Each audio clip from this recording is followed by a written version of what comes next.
Galah panjang adalah permainan rakyat yang masih dimainkan hingga sekarang.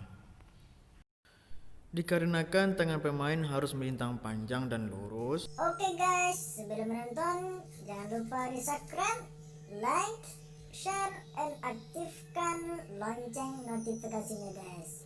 Terima kasih. Bismillahirrahmanirrahim. Assalamualaikum warahmatullahi wabarakatuh. Apa kabar anandaku sekalian? Mudah-mudahan anandaku sekalian dalam keadaan sehat walafiat. Amin ya rabbal alamin.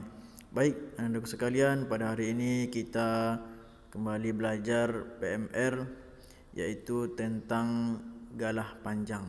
Namun sebelum kita belajar, marilah terlebih dahulu kita berdoa kepada Allah. Bismillahirrahmanirrahim. Raditu billahi rabba wa bil islami dina wa bi Muhammadin nabiyya wa rasulah.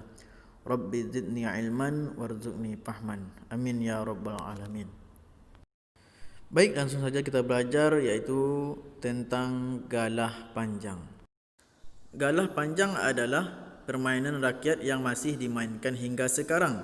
Dikarenakan tangan pemain harus melintang panjang dan lurus seperti galah, maka disebut dengan galah panjang. Inilah yang disebut dengan permainan galah panjang.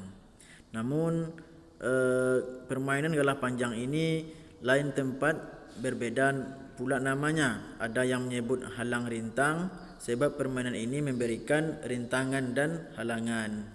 Kalau di tempat kita di Pekanbaru khususnya disebut dengan permainan galah panjang.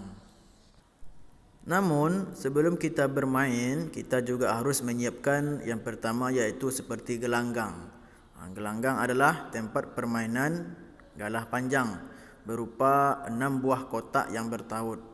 Jadi kita menyiapkan 6 buah kotak yang bertaut. Ukuran tiap kotak yaitu sekitar 3 kali 3 meter.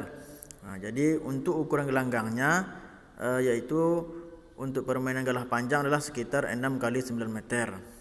Ukuran ini juga bisa kita kecilkan ataupun kita besarkan. Kita juga harus menyesuaikan dengan tempat lapangan yang harus kita sediakan. Ketika gelanggang kita sudah siap, maka kita juga harus menyiapkan pemain. Pemain galah panjang ini berjumlah 8 orang, dibagi menjadi 2 ataupun dibagi menjadi 2 kelompok, yaitu menjadi 4 orang penjaga dan 4 orang penyerbu. Cara menentukan pemain yang pertama yaitu masing-masing pemain memilih anggota kelompoknya. Yang kemudian setiap kelompok menunjuk tekong ataupun ketua. Jadi dalam satu kelompok itu ada tekongnya ataupun ketuanya. Kemudian kedua tekong melakukan shoot. Siapa kalah dalam shoot menjadi penjaga dan yang menang shoot menjadi penyerbu. Kemudian setiap pemain tidak boleh keluar ataupun masuk dari garis samping. Apabila keluar, maka kelompok itu dinyatakan dengan kalah. Selanjutnya aturan untuk penjaga. Yang pertama yaitu tekong dapat bergerak di garis tengah dan atas. Kemudian bergerak hanya di garis yang sama lurus dengan posisi tegaknya, dari sisi kiri dan hingga ke sisi kanan. Yang ketiga yaitu seperti pemain kedua dan ketiga. Sedangkan aturan untuk penyerbu hanya satu, yaitu jangan sampai tersentuh oleh tangan penjaga. Apabila penyerbu terkena sentuhan tangan penjaga, maka posisi akan berganti. Penyerbu jadi penjaga dan penjaga jadi penyerbu. Itulah aturan di dalam permainan galah panjang. Pelajaran selanjutnya yaitu kita masuki tentang bunyi U hidup dan A mati. Cara menulis kata dasar berbunyi U, A adalah bunyi kata pertama diberi dengan ilah huruf waw, dan bunyi kata kedua tidak diberi ilah. Contohnya nanti Ananda bisa ditengok di buku BMR-nya.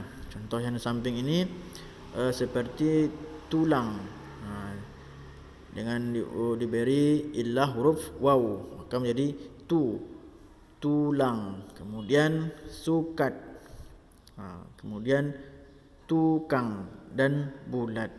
Itulah contoh dari bunyi hidup dan mati, diberi ilah huruf waw. Contoh yang di samping seperti bulan, tukar, pulang, rujak dan seterusnya. Pokoknya bunyi hidup dan mati ini diberi ilah huruf waw.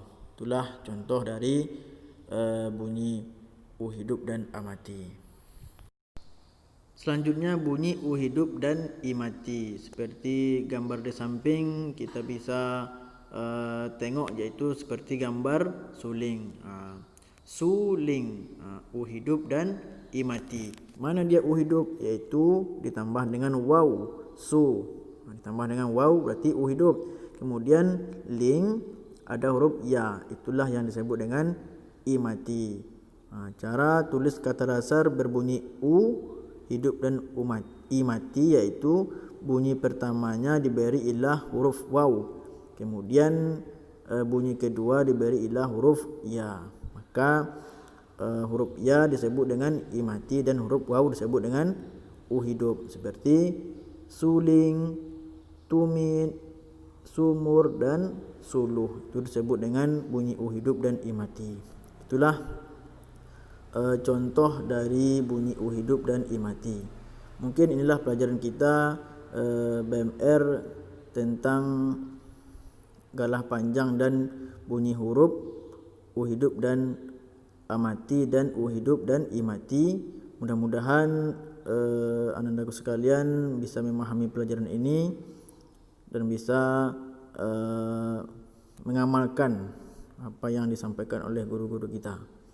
Demikian, lebih dan kurang mohon maaf. Wassalamualaikum warahmatullahi wabarakatuh.